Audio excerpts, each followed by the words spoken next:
Hello and welcome to this exam skills video. In this video I'm going to show you a couple of exam questions about the Benedict's test for glucose. Now if you haven't already seen it, it would be a good idea to go to the practical skills videos where you should be able to find the Benedict's test for glucose video, and you can watch the whole of this recommended practical there and see how the method works and the key points that are likely to get you the marks in the exams. Once you've watched that video, come back to this and have a look at these exam questions with me.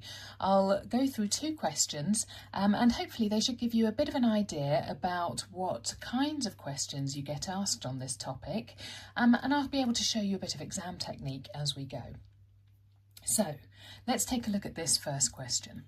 Now, with any question like this, the very first thing I would always recommend before you've even read all the information that they show at the beginning is to go straight to this bit here and look at how many marks they are offering for this question. Once you've seen how many marks are available, you can read the question and it will just give you an initial idea of what is being looked for in the question. And then when you go back and read through the question, it will help you to just have in mind what they're looking for, and your brain will be working out how to allocate those marks once you get into the habit of doing this as you go through. So here's the question. Here's the number of marks, and here's the bit where they're actually asking you to do something. So skip this for the moment, head straight to this. We can see that there are 2 marks available and there are 4 boxes where they want you to write the answer. And the question is saying, give the juices A, B, C and D in order of the sugar content from highest to lowest. So just bear that in mind for the moment. Straight away I'm thinking, well, there are 4 boxes and 2 marks, so it's likely that there might be 2 marks for 2 of the boxes and another 2 marks for another of the 2 boxes. But we can come back to that. But by looking at this bit first, you now know what to be looking out for when you go through the question. So let's go through the question. A student investigates the sugar content of 4 different fruit juices. As soon as I see sugar content, I might be thinking glucose. So I can make some little notes as I go through.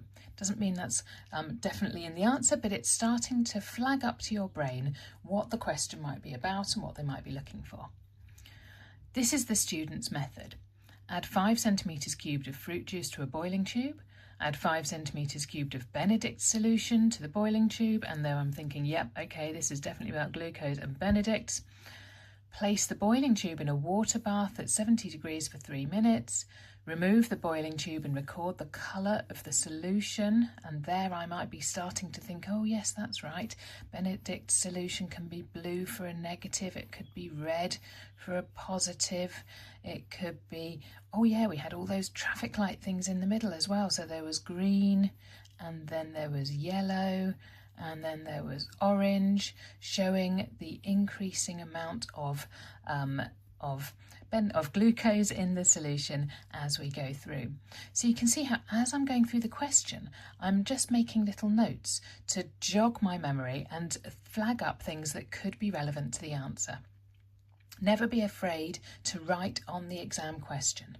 Just make sure you never write in the bit that says do not write outside the box, but it's fine. In fact, it's a really good idea to annotate and make little notes on the question itself as you go through. The student uses this method for each of the 4 fruit juices. And I'm thinking, right, okay, here are my fruit juices, A, B, C and D.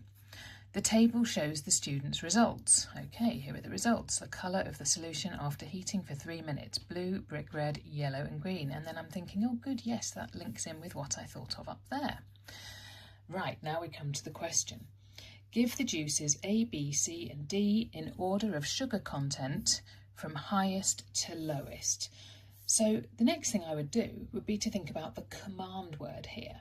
The command word is the word that is telling you what they are asking you to do. In this question, the command word is give. Now give just means a straightforward list things. There's really nothing very complex about this command word whatsoever. It does show to us that we don't need to give any explanation, we don't need to write anything, we don't need anything in detail, any sentences. You are simply giving the juices, so A, B, C and D. Important bit here is that it's from highest to lowest. Now that's really important. It means that if you did it from lowest to highest instead of highest to lowest, you might be risking both those marks. Even if you understood what you were doing, you could lose both those marks. So I'm underlining the clues here, the things that are telling me how to get those marks. And I'm circling the command word to flag up to my brain, okay, I'm just listing things here.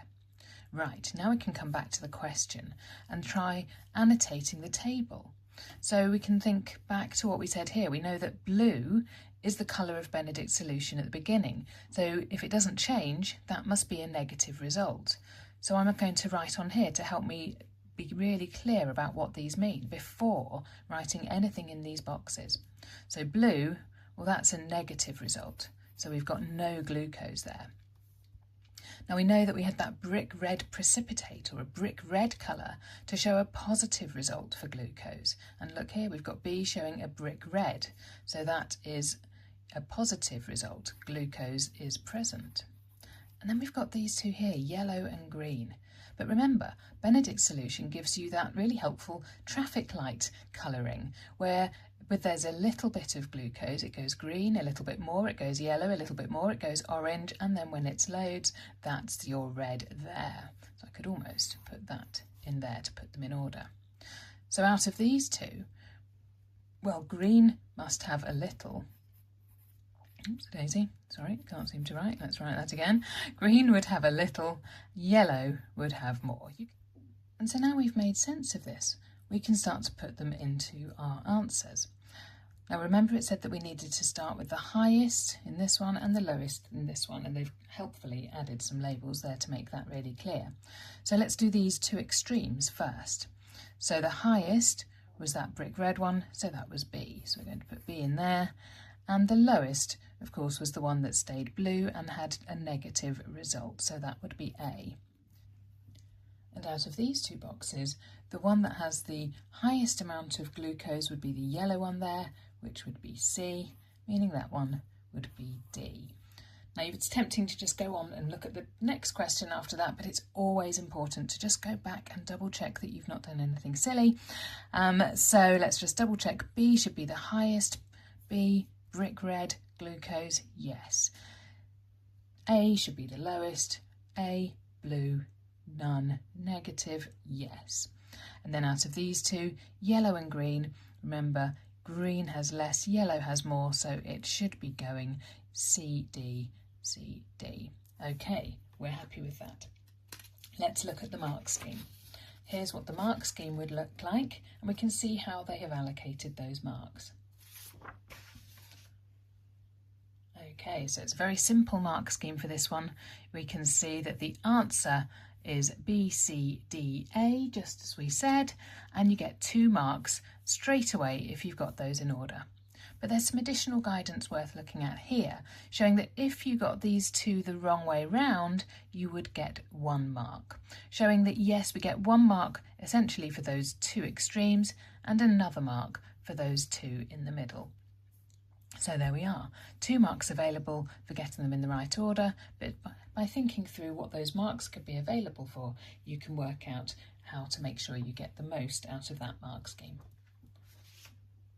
Let's take a look at another question about the Benedict's test for glucose. So this is a slightly more open question. Let's do the same thing again. We'll go straight to the number of marks available. We can see that there are 2 marks available. But in this question, they're not giving you a nice clear sort of 4 boxes or any clear way to see how those marks are allocated. They're giving you some open text lines where you can write your answer. Over the course of all these exam skills videos, you'll pick up lots and lots of tips about how to approach this. The more you practice it, the easier it gets. So I'll show you some of that now. My first suggestion for any question where you've got open text like this, any question that's worth 2 or more marks, especially with those bigger marks questions where they're worth 6 or more, I would suggest that you think of these marks in terms of keywords, and that you always make sure you have at least the number of keywords available in your answer that there are marks available. So for this one, 2 marks, make sure you've got 2 keywords or key phrases in there. And you can see all the all the keywords and key phrases coming up on the sides of all the practical skills and other videos in this hub. But I'd go a step further than that. Sometimes it's worth hedging your bets a little bit. I would always suggest adding about 50%, so that when there's a 2-mark question available with open text, you make sure you've got 3 keywords or phrases in your answer. If it were a 6-mark question, I would aim for at least 9 keywords or key phrases. If it's a 4-mark question, try and get 6 keywords or key phrases. Because sometimes 1 mark might be allocated for 2 keywords or key phrases. Sometimes you might miss one. Sometimes you might put 2 things in 1 sentence and so on. So it's best to hedge your bets a little bit and go for more keywords than the marks available wherever you can. But don't force it. Don't spend ages and ages desperately trying to get an extra keyword if there just isn't one. But bear in mind that as a good practice would be to try and add at least 50% to try and get more keywords than there are marks available. Right. Let's go back and look at the question. So we know that we're looking for 3 keywords. Let's see what the question is about. So here we've got our command word describe. Now the command word describe has a very particular meaning. All the command words are listed in the IGCSE Biology Edexcel specification. They're all given as part of an appendix in the, let's see if I can show you, hold on, here we are, in the specification itself, and that's on page 45. You can see that they've got all the command words that you might see in the exam questions, and it tells you what they are looking for each one. So it's really well worth taking a look at the specification and familiarising yourself, at least with some of the main ones that come up here. But in all these exam skills videos, I will be taking you through these across the whole of the course in various videos as well. So the one we're going to look at today is this one, describe. And we can see that it says to give an account of something. Statements in the response need to be developed as they are often linked but do not need to just include a justification or a reason.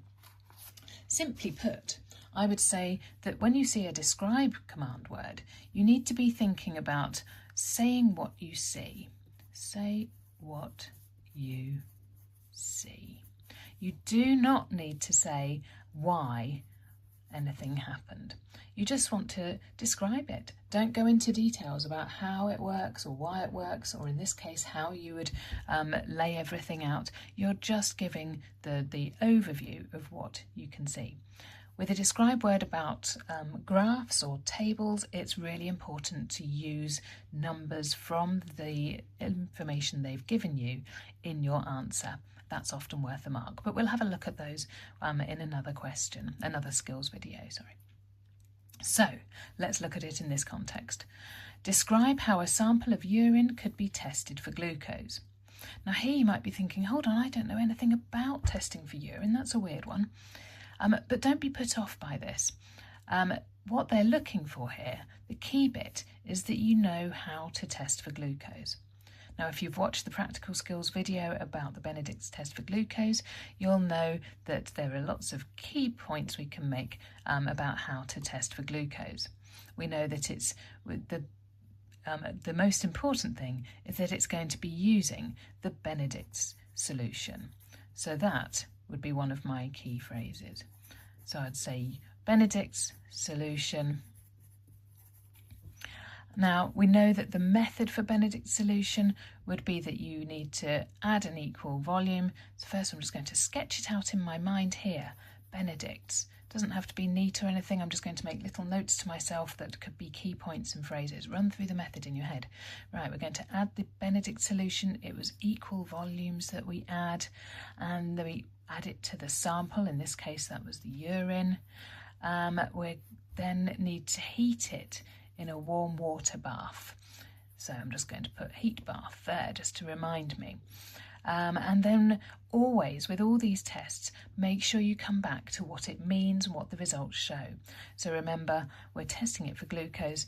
Well, a positive result, meaning glucose was present, that gives us that red, brick red precipitate or brick red colour.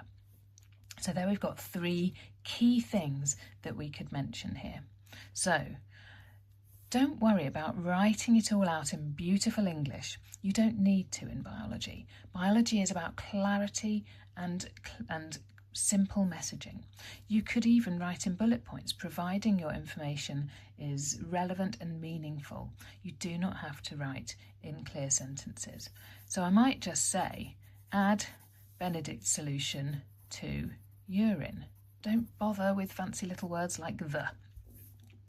Then we need to heat it. Heat in warm water bath. Sorry about my terrible writing here, but this would be good enough writing to be able to read, and that's the important thing here. You could even add that it's at about 60 or 70 degrees. Then we need to say about the result. If glucose is present, don't worry about little words like is.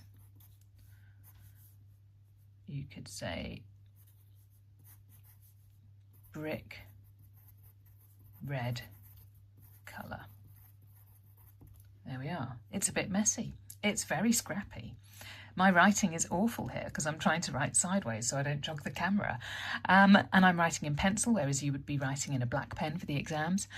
But the key points are there. Add Benedict's solution to urine. Heat in warm water bath, 70 degrees. If glucose present, brick red colour. I might just make sure that R is clear to show that the red, because that's a really important bit. That word alone could be worth 1 mark. And there we are. I've got 3 points for 2 marks. I've got keywords in each bit. I've not bothered to waste time writing in full sentences, but all the information is there in a logical sequence. Let's take a look at the mark scheme and see what marks I would have got. So here's the mark scheme. We can see that the answer is here. It gives you some additional guidance and the marks available. Let's look through it. A description that makes reference to 2 of the following points. So these bullet points here are showing you what the 2 marks are for. So add Benedict's solution and heat. Okay, so that was the sort of additional keyword we put in there. This means or equivalent, worth 1 mark. So if you said something about adding Benedict's solution, using Benedict's solution, as long as you've got that bit about Benedict's in there, that would get the mark. The next mark, the heat alone, this means that the heat, if you just said heat without saying Benedict's, you wouldn't get the mark, but you could say that, and in addition, heat wouldn't get you the mark alone.